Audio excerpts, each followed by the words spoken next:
After years of restoring Rise Hall's 97 rooms back to their former glory, we've discovered layers of its history. It was built for grand entertainments, and for over 200 years, it's seen the evolution of the biggest celebration of all, Christmas. Today, our Christmas traditions sell in the millions. But turkey, crackers, and stockings above the fire were all at one point in history newly fashionable. Each of them has a story and in many cases were first adopted by the gentry. So we're going to uncover the history and traditions of today's Christmas by revisiting past festive seasons at Rise Hall, first built in 1773. From the indulgent Georgians to the family-loving Victorians. Yes, my love. You're going to be sick. Right up to the make, do and mend of wartime Britain. We've got 4 presents. Cool, slingshot. Along the way, we'll reveal how the Victorians reinvented Christmas. This would be worth about £10,000 now. Oh, my goodness. And how carols became its soundtrack. What they want is figgy pudding. They want Christmas pudding, and they ain't going till they got some. We'll eat Christmas food spanning 200 years of festive feasting. Hasn't come on in 200 years, it's just as revolting. It's a pig's head that's been boiled for 5 or 6 hours until all of the flesh just melts away off it. And we'll discover the origins of the office snog as we deck the halls Georgian style. It's floral Viagra.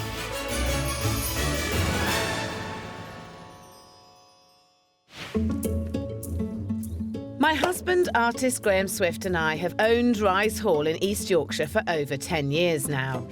Well, you can see how many people are coming and going, and it's all quite manic, and sometimes you just think, oh, gosh, you need to catch your breath. When we first bought Rise Hall, it was pretty cheap for a house this size, but it was falling down.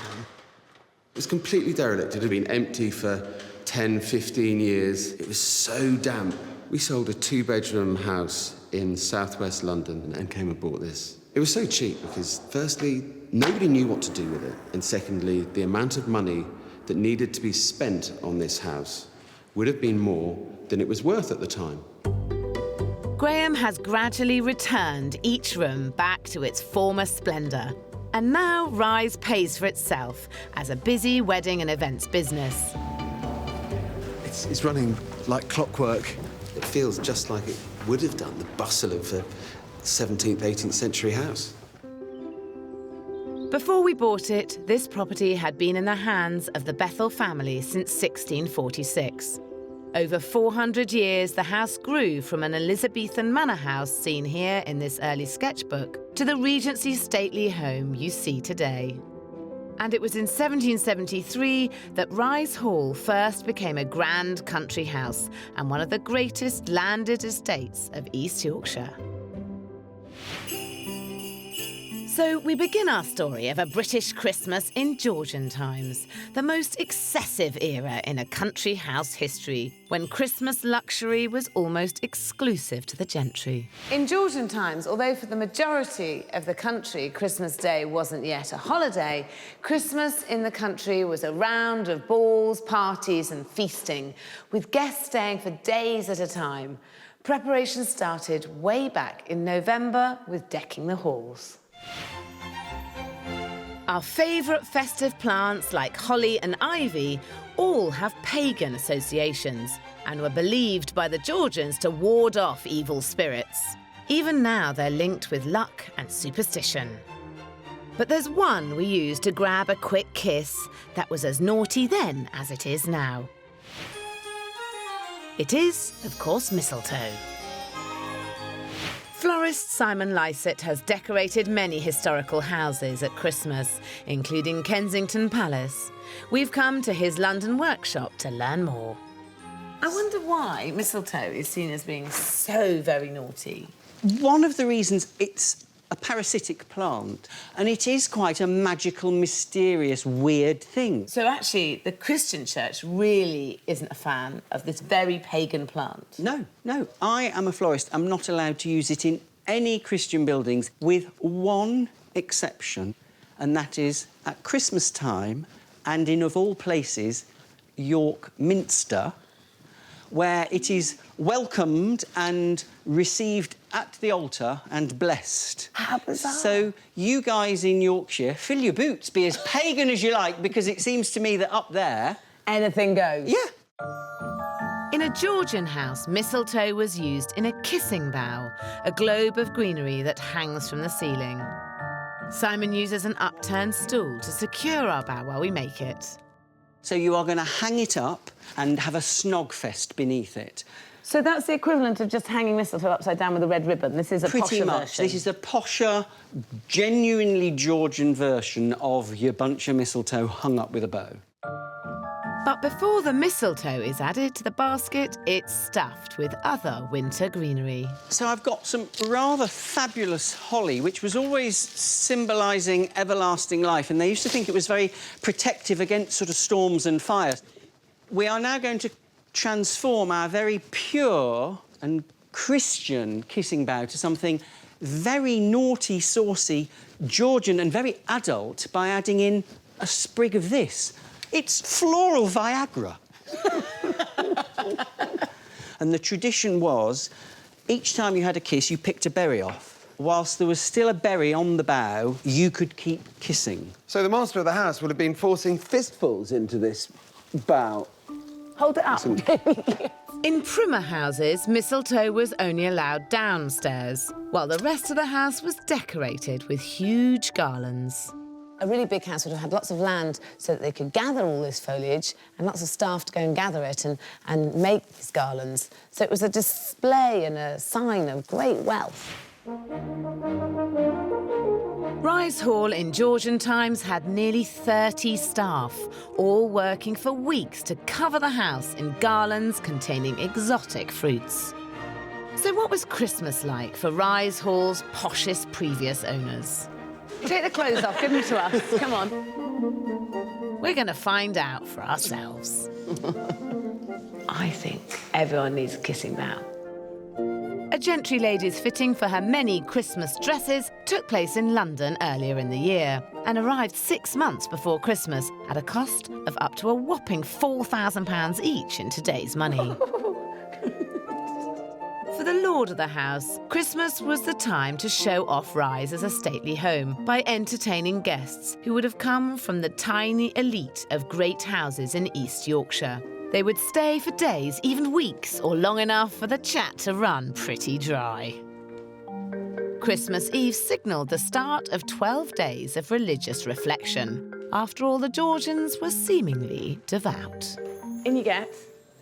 It wasn't much of an event for the kids, as the Georgians hadn't fully embraced the season as a children's festival. So that's it for Christmas. That's as good as it gets, I'm afraid. Gift-giving, if any, was on the 6th of December, and there might be 2 church attendances on Christmas Day. And maybe I'll be able to find you a walnut for Christmas as a present if you're very good. But for the adults behind closed doors in a gentry house, it was about flaunting wealth and putting on a fabulous festive show. Entertainment started on Christmas Eve with the tradition of burning a log, which doesn't sound hugely entertaining. Right, make way for the Yule log. That's a big one. The reason we eat around 1.2 million chocolate log cakes every year comes from the pagan tradition of burning the Yule log. It was bad luck if it didn't burn for 12 days, but even worse if it was touched by a barefooted woman or a flat-footed visitor. Heaven forbid. Oh, Graham. Oh, dear, I feel quite faint. That is quite a flat foot. Oh, my... Move away from the Yule log, please. Is You it know, taking? Hang on. Look. 12 days? That's not going to burn for 12 days, is it? At least the hope was it would burn long enough for the 12 days of opulent feasting that was to follow. Christmas dinner in Britain, with all its trimmings, has become synonymous with feasting, and it's a tradition that goes back centuries. Although in Georgian times, the emphasis wasn't necessarily on Christmas Day. In fact, in a gentry house, feasting took place on an epic scale every day of the season. It's no wonder then that the dining room took centre stage of any Georgian Christmas, and Rise Hall's is no exception. Does this one need to go over a bit? Slightly over to the right. When we bought Rise, the dining room had fallen into complete disrepair. This room was one of the saddest rooms in the house when we bought it. The fireplace had been nicked. The ceiling was flaking and peeling and not in great nick. The alcove we hadn't even discovered was there. Now the room is in use again for dinner events and is used in almost the same way as it was in Georgian times. This is the door that the guests would have come in from all the main rooms down at the front of the house. And this, towards the back of the house, is where the servants would have come in. And they would have brought food that would have been quite hot when it came from the kitchens over on the north side of the house. And probably by the time they got here, it would have been quite tepid.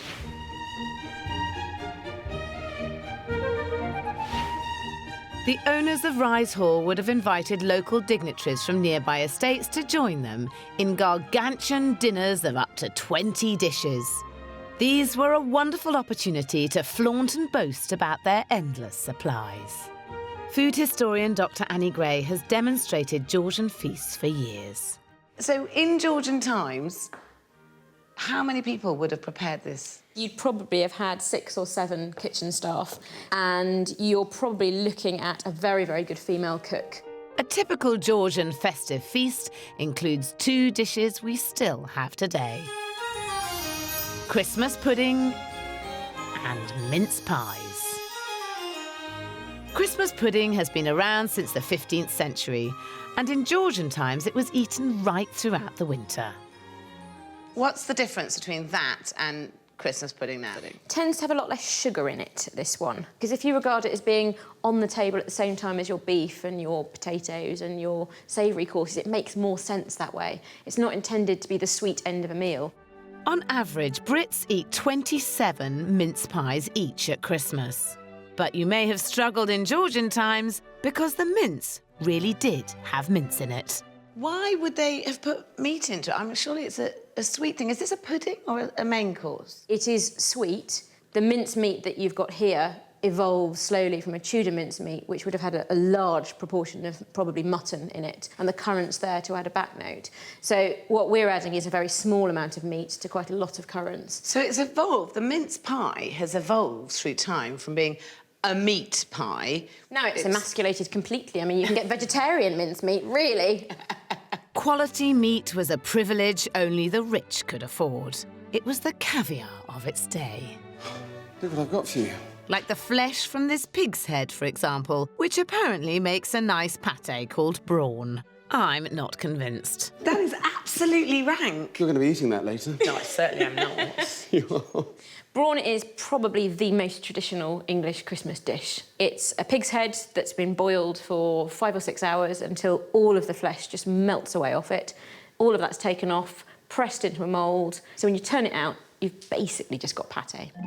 And never was meat used to such extremes than with a Yorkshire pie, stuffed with as many different birds as you can kill from the estate, and in Yorkshire often given as a Christmas gift. This is the traditional Christmas pie, so it's effectively a 3 or 5 bird roast in pastry. So I think we'll do chicken, a pheasant, which I've already boned out so you can see what you're aiming at, and then a pigeon. Turkey wasn't seen much at Christmas for at least another 100 years, so it's just pigeons and pig's head to prepare. You don't need to get the eyes out, it's fine. I'm not sure how I've been roped into this. I really hate people who are squeamish because I think it's pathetic, and I've realised I'm pathetic.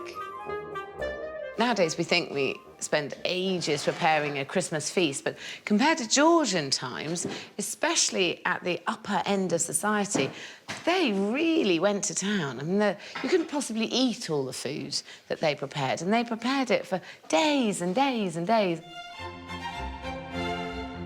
So what did all this food look like when it was served at Christmas dinner? Of course, it was typical Georgian theatrics. Guidebooks were printed to tell staff how to lay the table symmetrically. Dishes including asparagus soup, Jerusalem artichokes, chocolate drops, blancmange, boozy Madeira jelly, a cod's head, and our 3-bird Yorkshire pie were all served at once. This was called service à la française. What a feast! The Georgian version of Christmas pudding apparently went well with a joint of beef, as big as a small child. Hasn't come on in 200 years, it's just as revolting. It's meat and meat and meat and meat and meat and a bit more meat. But if you got the meat sweats too soon, you couldn't call yourself a posh Georgian, especially if you couldn't handle your crimbo brawn made from the stewed flesh of a pig's head. I can't quite get over the fact that the thing in front of me is pig's head meat and fat squashed together in a cakey thing. Thank your lucky stars that they took all the earwax out. Oh, God, don't! Well, actually, it doesn't smell bad, pig's ears. It'll just be a bit bitter. Go on. Nose fat. You have some earwax now, honey, as well. It's quite fatty, isn't it? And of course, spices, fruit, brandy and prime cuts of beef make up the eye-wateringly expensive mince pies. There isn't even a hint of beef in that. It just tastes like a normal mince pie. What's the point in a pie containing beef, which costs more money if you can't taste the beef? No wonder they scrap the beef. But throwing in extra meat was just another way of proving you could afford to be ridiculous. It was all about being just like George III's son, the Prince Regent, who was famed for parties so big he had rivers of wine flowing through them. And parties in the country were never more excessive than on the 12th night on the 6th of January. In the Christian faith, this was the night of the Epiphany, when God the Father was recognised in his Son, Jesus Christ. But in some country houses, it was an excuse for a festive knees-up. Right, we need to drink up. Guests had often left and the staff were invited to join in some fancy frolics. It's here we find out the Christmas cake we all know and love has its origins in 12th cake, iced in sugar, as precious and rare as diamonds and just as tough to slice into. It was shared with the staff, who upon finding a pea or bean in their slice, became king or queen for the night. You could have been a really lowly undermaid, elevated to queen for the day, just by getting a pea in the cake. And often a card game would be played as well, so everybody here would be picking a card. We would all have characters to play for the evening. Jolly japes all round. And why do we set our Christmas pudding on fire? One of the reasons for the flammable fun is the Georgian game of Snapdragon. 1, 2, 3. Yep. Where players would compete to pull raisins from a flaming bowl of brandy. The claret-swilling Georgians loved playing games, especially ones which involved groping, like Blind Man's Bluff, played well into the early hours of the morning.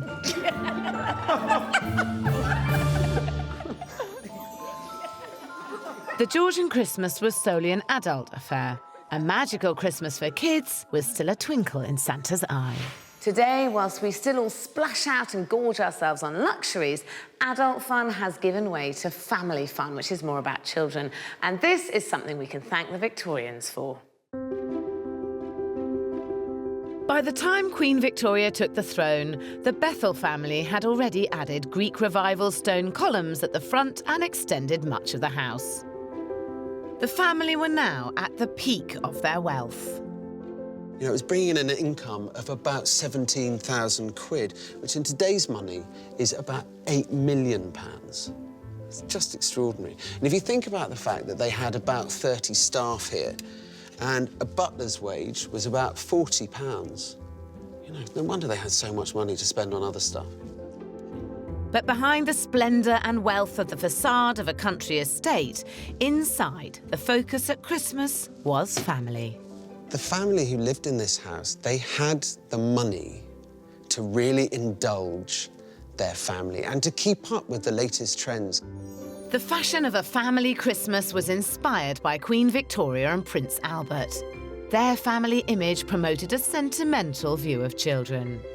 They are the reason why us parents today bust a gut finding the right toys for our kids at Christmas. Historian Kate Williams can explain more. The children's culture, the idea that children should have their own food, their own toys, their own books, their own belongings, that really came in the Victorian times. And Christmas, it was all about toys. These days, we spend around £1 billion on toys the kids get bored of by the end of January. But what did these toys that only the wealthy could afford 150 years ago look like? So this enormous ark Yes. here, and all of these toys would have all been hand-carved. These had all been hand-carved, probably in a toy factory, which was set up mainly in the East End of London. We didn't import toys at that time. It was all made in Britain. Any Victorian child who received this would practically faint with excitement. It's the equivalent of getting iPads for the modern child, which was seen perfect for the Victorians because it was religious, it was educational. In my utopian dreams, part of the reason I had children is because it was going to be like a Victorian Christmas and they were going to play with wooden toys like this, but actually they want to watch telly and play football. As the era progressed, so did the toys, from puppets to dolls like this one from 1880. This is a wax doll. Queen Victoria herself had hundreds of dolls, and unlike now, where little girls have dolls that are often babies, what they want is adult dolls. They will be playing with a doll well into their teens. By the end of the 19th century, toys were becoming more costly. This mechanical game was 4 shillings and 9pence, about £25 in today's money. You put your money in here for the gambling, and then you send the horses round. So here we go. There's incredible advances in industrial innovation that make this kind of mechanical toy possible. This sort of game really would stand the test of time now. And I mean, this to me is the Victorian age in minutiae. And any child who got this, you were a very wealthy and privileged and rather spoilt little girl or boy. So what did a Victorian Christmas look like at Rise Hall? With just 5 family members but 30 live-in staff, Christmas was well planned and executed. Gentry ladies were now taking their fashion cue from the virtuous Queen Victoria, and gowns were less revealing than the Georgians. After all, a Victorian lady must seem to be the perfect wife and mother. At Rise Hall, Mrs. Bethel was known for her charitable donations to the local workhouses.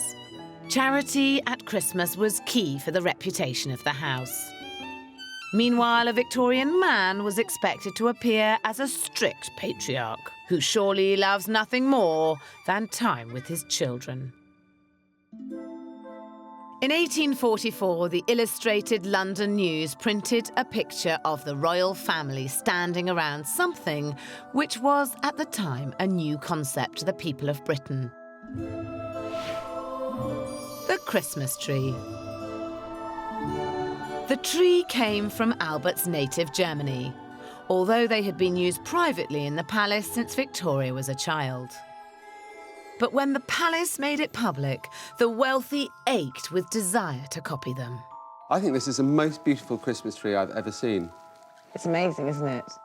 Decorations were all lovingly handmade by the staff. Now that sugar was cheaper, edible treats like candy, glazed fruits and also popcorn string were hung in the tree. Well, hang on, you're not meant to be eating it all. We're meant to be decorating the tree. I don't think the edible tree decorations massively work. Looking at the children. Yes, my love, you're going to be sick. But there was an alternative to sugary decorations. In a German town known for glass blowing, one worker came up with a decoration that could be reused every year: the bauble. Do you think we should put these lovely baubles on the tree? At first, they sold for a whopping 5 shillings, £20 in today's money. But when down to a penny in the early 1900s, they were flying off the shelves at Woolworths. Oh, Raph, that's perfect. To remind children of the religious context of Christmas, the Victorians came up with lighting candles as a symbol of the starry heavens. 3 minutes and the Christmas tree's going to have gone up in smoke. In the early Victorian era, gifts were small trinkets like miniature dolls' accessories. When hung in the tree, they tumbled into naked flames, causing thousands of house fires in the 1800s. Okay. That's gonna burn down. Oh my God! Oh my God! Is the tree on fire? Is this our Victorian fire alarm? This is the Victorian fire alarm, yeah. Eventually, the Victorians realised as gifts grew bigger, they were safer under the tree, and candles were cautiously lit just long enough for the moment to be remembered. The Victorians really introduced the Christmas tree into our homes, and I look at it now and think, this is a massive, big Christmas tree on an amazingly grand scale, but actually, what would all our Christmases be like now without a Christmas tree? This is really where Christmas was born. But the Victorian Christmas tree was just the start of a commercial Christmas explosion.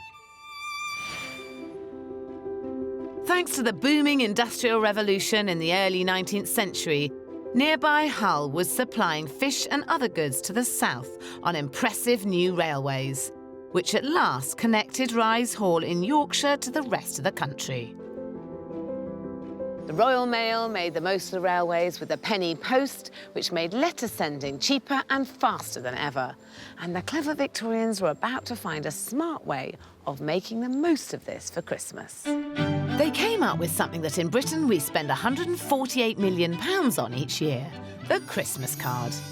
Over 1.8 billion Christmas cards are sent in the UK alone. The card was the brainwave of civil servant Henry Cole as an alternative to writing lengthy letters at Christmas. Historian Kate Williams has an original. This is the first Christmas card by Henry Cole in 1843. Unbelievable that we still have it now. Is that actually an original That one is the original. from the year that he printed them? In 1843, if you were Henry Cole's friend, you would have received this. There's only 10 of these in circulation, and this would be worth about £10,000 now.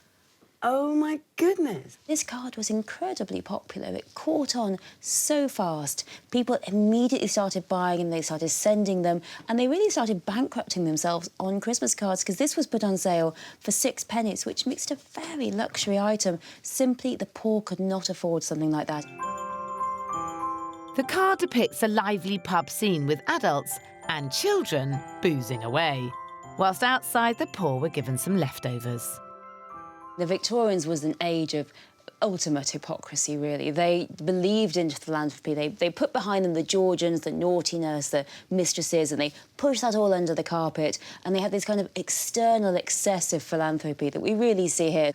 So they're going to give the poor a few little pennies, but they really don't believe the poor are their equals. We've got small children here drinking huge amounts of wine. Yeah, it looks like our Christmas.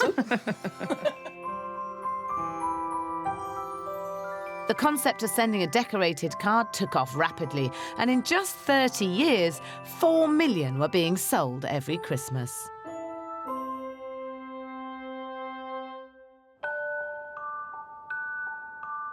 Now Christmas greetings could be posted, Christmas time for the gentry, just like the royals, was a time for private family celebration.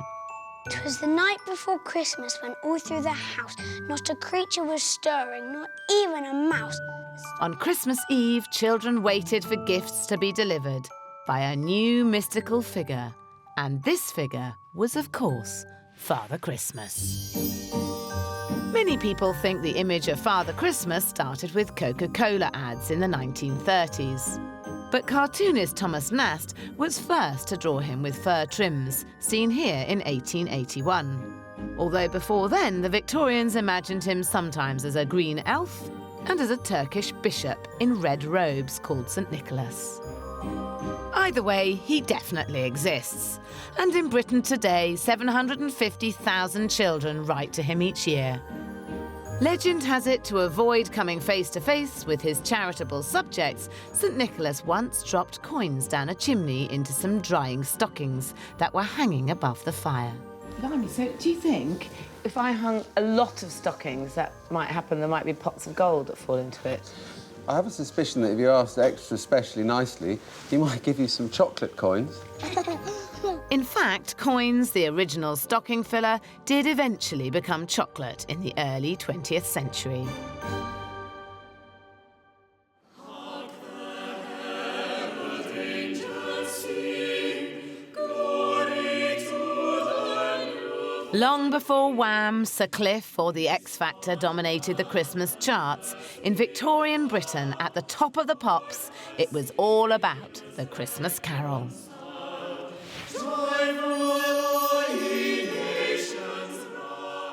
We've come to St Thomas's Church in London to meet conductor Charles Hazelwood, who has conducted some of the world's greatest orchestras.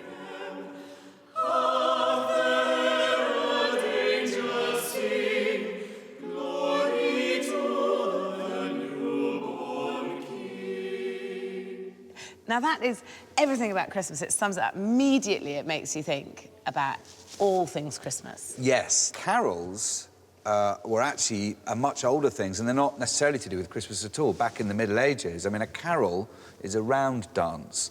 It might be sung to celebrate somebody's birth or somebody's wedding. But it was only when the Victorians came along, they got all kind of nostalgic about the idea that maybe these beautiful old British tunes could be recalibrated to work with songs which expressed the magic of Christmas. Now, I heard that they sent composers out into the countryside to go and hear what was fashionable at the time and make them Christmas carols. They started to think, well, wouldn't it be interesting if we took some of those amazing old songs which are about to disappear from our culture altogether, give them new words around this thing called Christmas, which we all love and feel very kind of, you know, sentimental about, and thus was born what we now know as the Christmas carol. The most famous one is, we wish you a Merry Christmas, we wish you a Merry... Think about it, what they want is figgy pudding. They want Christmas pudding, and they ain't going till they got some. Sounds very, very similar to our kids, actually. But carolling, or a gooding, is actually a Victorian rebranding of a far older tradition, wassailing. Now, a wassail could have been sung about, like, a new apple harvest, just as much as it could have been sung about Christmas or any other kind of feast day during the year. And the idea of a wassail was you, or a bunch of you, stand outside a pub, you sing a song in order to gain entry to the pub so that the publican will give you free food and beer, effectively.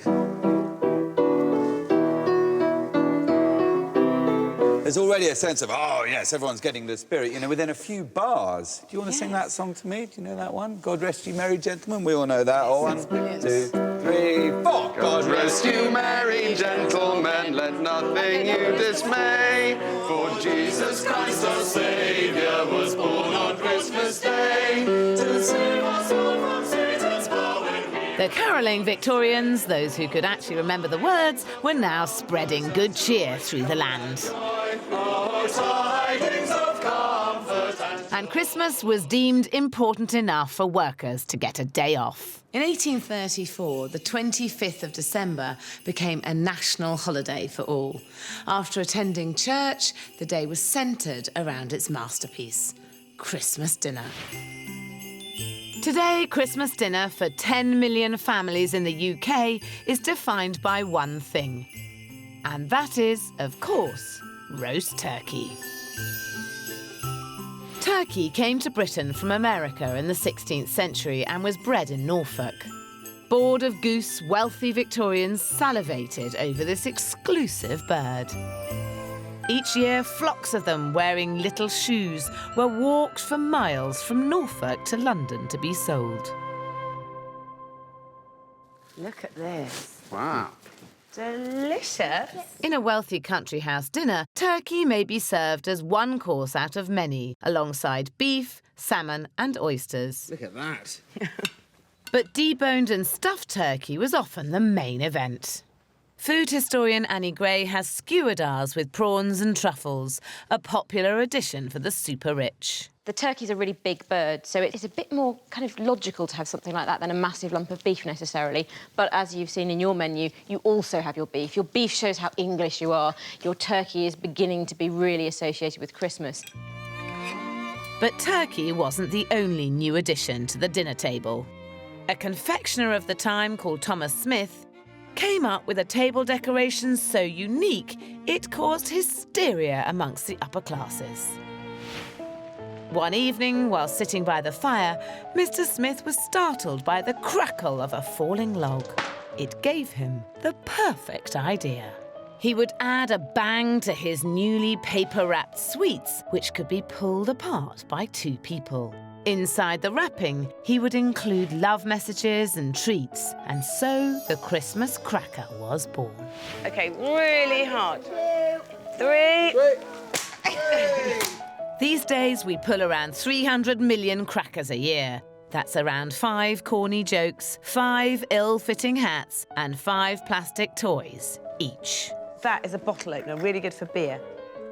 But whilst the family celebrated, servants downstairs were working round the clock. They even had their own Christmas dinner at 10 a.m, leaving enough time to create a perfect Christmas day upstairs. But Christmases supported by scores of staff and wrapped in luxury were not to last. Over the coming years, country houses in Britain lost great wealth thanks to rising death duties and the Depression. The final death knell for many, including Rise, was the start of the Second World War, when income plummeted and the staff were called up for duty. So what was Christmas like for a Yorkshire estate whilst the country was at war with the Nazis?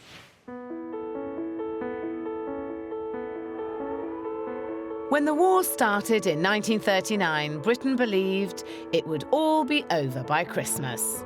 But 5 more years of war were to follow. Rise Hall became headquarters for the Auxiliary Territorial Unit, who raised the alarm for incoming Nazi raids. It was a vital role. Nearby Hull at this time was the second most bombed city in Britain after London, due to its importance as a shipping port.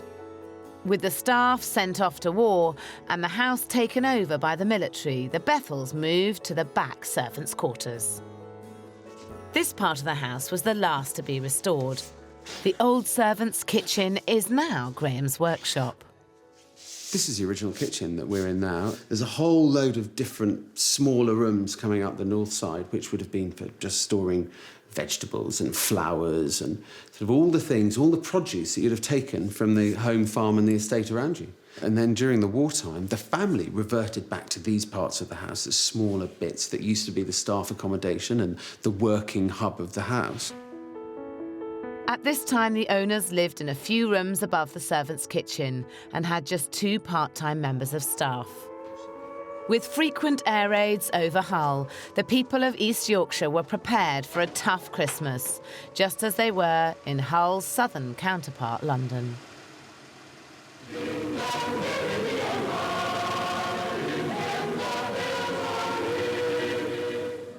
The nation has made a resolve that war or no war, the children of England will not be cheated out of the one day they look forward to all the year. So far as possible, this will be an old-fashioned Christmas in England, at least for the children. Despite days of waiting for news of loved ones, in bunkers and cellars it was down to resilient adults to extend wartime spirit into the spirit of Christmas. Imports from overseas were attacked by enemy ships, so food supplies were limited, even for the gentry. Rise Hall lands were handed over to the Dig for Victory scheme, in which the nation was asked to grow crops. Estate produce was stretched across local communities, so rich and poor alike registered at the local shop for rations. Annie Gray is going to explain our ration books. Here it is, look at that. You would hand it to me, and I would look at what you'd got, and then I would take my stamp, and I would say, preserves, stamp, and I'd go through the whole book, stamping to show that you'd had it, and all of this, you pay for it, but it's all controlled by the government. Each adult was given butter, sugar, preserves, 8 ounces of meat and cooking fats. But by 1942, the government allowed a little bit extra for Christmas. 1.5 pounds of sugar, 8 penny worth of meat, 4 pence fresh meat, 4 pence corn meat, half a pound of sweets for children and the over 70s. Yes, these are the extra Christmas rations. But some foods couldn't be guaranteed. No Christmas would be complete without chocolate and sweets today. But they, along with many other harder-to-come-by items, were controlled by points. Families at Christmas now face the dilemma of necessity over festive luxury. OK, kids, come on, we've got 20 Brilliant. points. We need to choose what we're going to have. What do you want, Billy? What do you like the look of? I'll start with golden syrup. So hang on, so you get a whole tin of golden syrup, or What, a piece of chocolate? Golden syrup and 8 ounces of chocolate. How much is 8 the ounces? same points. Would you rather have a tin of golden syrup or this chocolate for a whole month? Sugar. Each person had 16 points a month, but at Christmas it was raised to 20. Everyone has a budget for Christmas, and making the budget work, you know, every year is really hard work. But in the wartime, you may have had the money, but if you didn't have the points, you couldn't have it. So the people of Britain were forced to get creative and dream up ideas that would give the illusion of festive normality. It doesn't scream Christmas to me. Factories were handed over to the war effort, and consumer goods in the 1940s were scarce. Magazines were printed to teach families how to make decorations from anything lying around the house. This is washing up brush bristles and wire. This really is a feat of the imagination to take an old scrubbing brush and turn it into a Christmas tree. It doesn't scream Christmas to me. I think it's very make, do, amend. The most surprising decoration came from the Luftwaffe. As well as bombing Hull, they dropped small metal strips called window to confuse our radar. When collected from the ground, it was used to make a shimmery wrap for the tree known as tinsel. That's good, isn't it? Yeah. Very festive. Very festive, dear. Tinsel, ironically, came from Germany. It was invented in Nuremberg in 1610 and made from strips of real silver to create the effect of icicles on winter garlands. Let's pop it round your neck. Lovely. Gifts among adults were often national savings certificates, bonds which raised £10 million for the war effort. Or the government message was to make, do and mend your own presents. Ideas published included spam tin cars. I'm not sure that I can tweak this anymore. I think that's almost perfect, just as it is. Teddy bears from old felt. What do you think? I think that's brilliant. And catapults made with underwear elastic. This is proper making, do and mending, though, isn't it? Cutting out Laurie's knickers to make a catapult for Billy. Probably if it's not long enough, you have to cut up my knickers.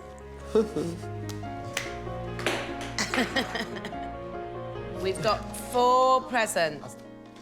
Cool, slingshot. Raffy, what have you got there? It's a teddy bear. Oh, that is so cool. Look at that, Laurie. I make, do and mending the present. His name is Jake. That's not a bad name. Oh, my wind's been...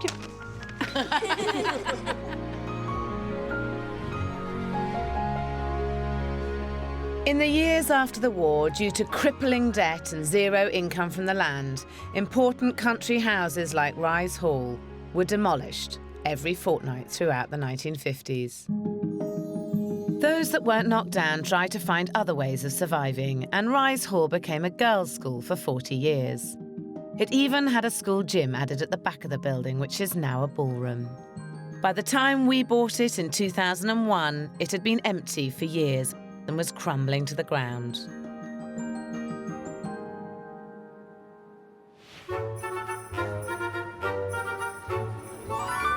Today, the fun of Christmas has returned to Rise Hall, with family and paying guests making full use of the building. The house has come full circle, really. It's got its show back. It's back to show business time, really, but without us being the guests.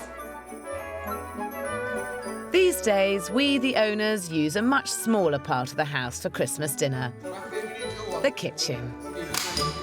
Hey!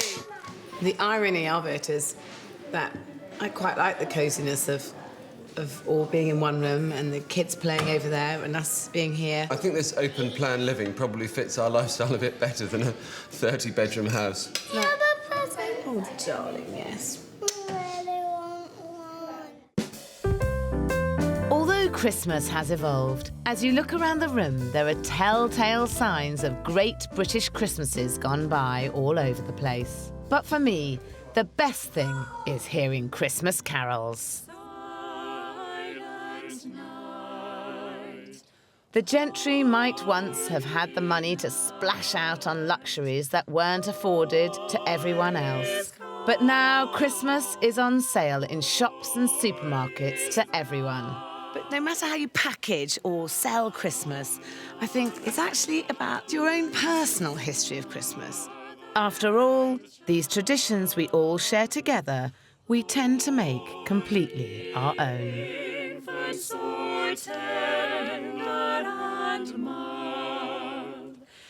Christ the Savior